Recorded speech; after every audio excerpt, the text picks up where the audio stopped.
In this section, let's try to discuss about filters in Spring Security. What is the purpose of them? What are inbuilt filters associated in Spring Security? How we can write our own custom filters based upon the business requirements that we have. So a lot of times we'll have situations outside our regular authentication and authorization inside our Spring Security flow. One such requirements like I want to do an input validation, whatever user is giving to me, like whether his username is valid, whether his password is valid in terms of data validation that I want to perform. And at the same time, we may want to log, audit, report user details like the IP address that he is trying to perform the authentication and authorization, and at the same time encryption, decryption, multi-factor authentication like generating an OTP verification code.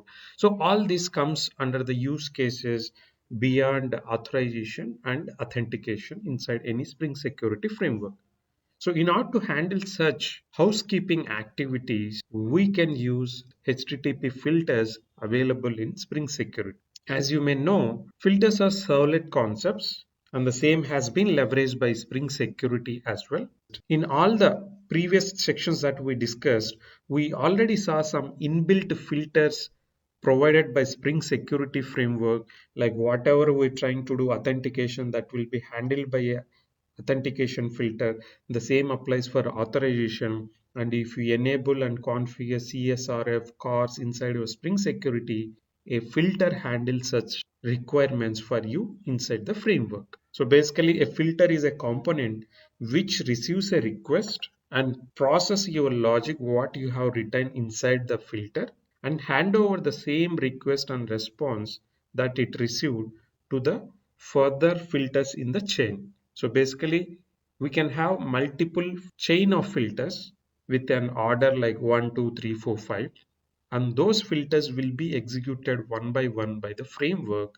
And whenever you are done with execution inside your filter will hand over to the next filter in the chain till it reaches to the end of the chain. Spring Security is based upon chain of servlet filters.